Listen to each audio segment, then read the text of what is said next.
concepts in Dynamo.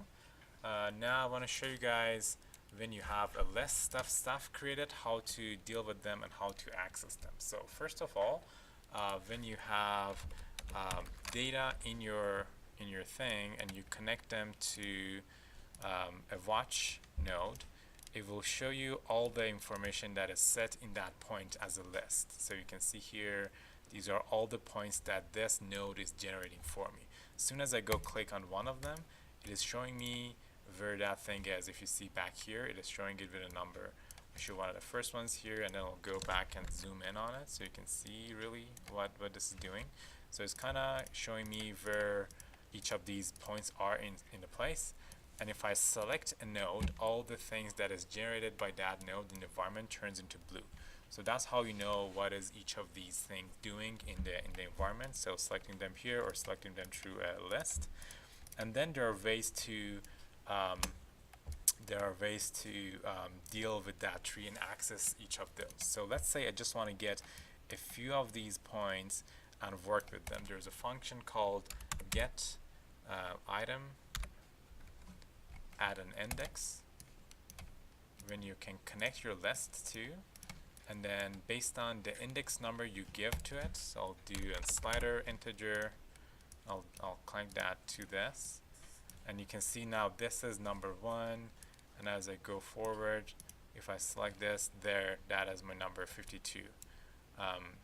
And you can pick individual lines. So let's say I just delete my previous thing. Instead of drawing a line and lofting them, I would just pick one of the lines here and then one of the points here, and then get a line from that one point to all the other points on the top. And you can see how with that I can move this thing, and I can select only one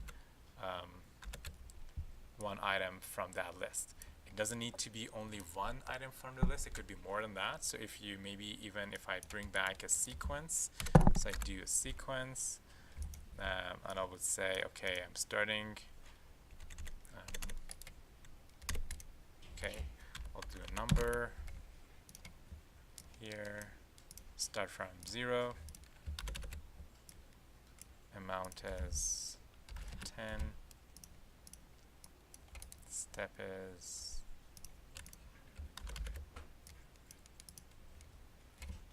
5, that is 50. Now when I connect this to my index, now you see multiple points has been selected. Some of them are falling out, so maybe I'll change that to 3, and then I can change this instead of shortest to cross.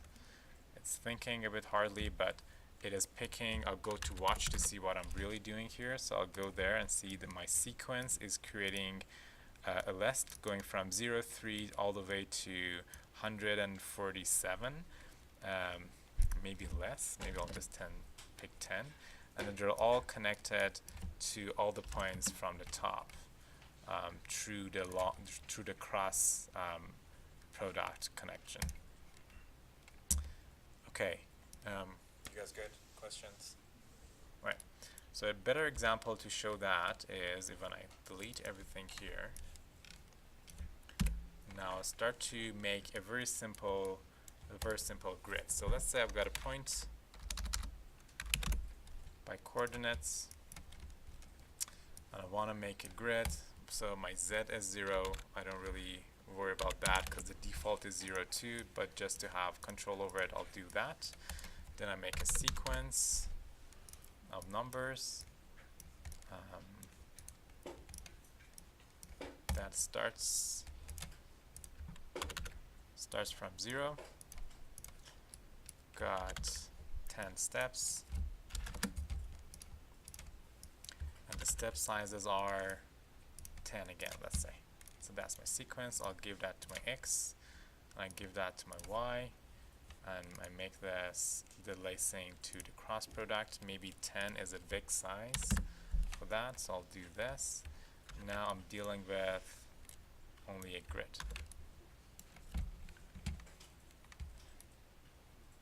Okay, now go get a watch, and see how this is a list for me. So first of all, when you have a list, it always starts with 0. So if you have 10 items in a list, you have 0 to 9. You don't have a 10, you have a 10th item, but it's known as item 9. So your first item is 0, your last is 9. And then there's a concept of tree data that has branches and roots. So this is my list. That is item 0 on my list, then this is item 0 under this list, then this is item 0 under that list. So there's a sequence of data that is created through that. So there are 4 different branches or levels of data that are connected together, and it forms that. If you are not familiar with the scripting, it's a little bit confusing at the beginning. You will get more used to it, but you can always access them separately. When we go back to class, I don't know if we have a whiteboard or not, but I can explain how to access those kind of things easier. But anyways, you got a tree of data that you can access. So when you go get item and you connect your list into it and you give it a slider, it's trying to pick your first item that are all these ones down here. Just to make it more visible, I'll hide all these points here. So turn off the preview. You can see the number ones are, if I go down my list, are all the ones under number 1 here. So it just shows all of those 10 number 1s or 10 number 0s. Again, I'll show you guys on the whiteboard what that really means. But now the way this point grid is defined is that, let me go back here. If I zoom in on that and if I look at this, so this branch on this, or this column here is 0, 1, 2, 3, and this hole is column 0, for example. This hole is column 1, and then 1 of 1, 1 of 2. When I do that, it will select all the 1s or all the 0s from all the columns. Again, if it's confusing, sorry, but you'll get used to it. All right.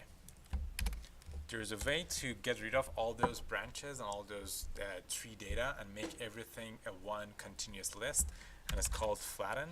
You have 2 different types of flatten in Dynamo. The first one is that you get a list, and then the result is that you will flatten everything out of it. So instead of any of those trees, you can see that everything is now a list from 0 to 99. So you have access to all those 100 points. So now if I turn this off, if I turn all of that off, now you can see my point that I'm moving through is just 1, and I can access almost all of those points through this. These are not groups of points that I'm selecting. So that's what flatten is doing.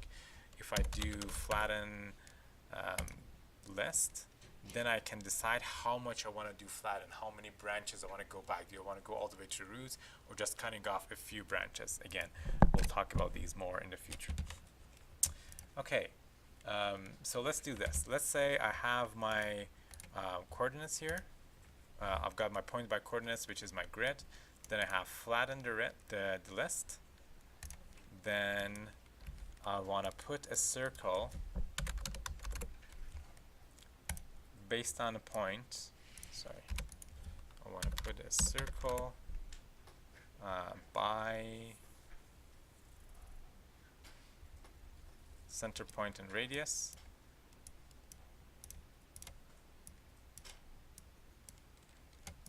And my radius is, let's say, a number node that is 0.5.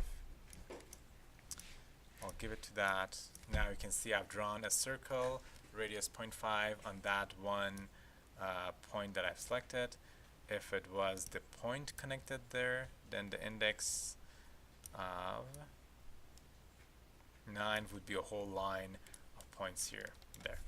Okay, so let's say I flattened the data, and I'm selecting only a few of these, and now they are in order. So going from 0 on, I'm placing a circle on those points. There's a function called shuffle that I can shuffle a list. So I want to connect this and go there, connect that to my list. Now my flattened list has been shuffled, and now I'm selecting points from it, which are not again in sequence, they're just randomly moving around, and it's putting a circle on them. And let's say now I have a sequence of numbers that I want to place instead of my index there. Now I get a shuffle pattern of circles on that grid, which I should have control over. So how I want to do that shuffle is based on the inputs I give to this system. Questions?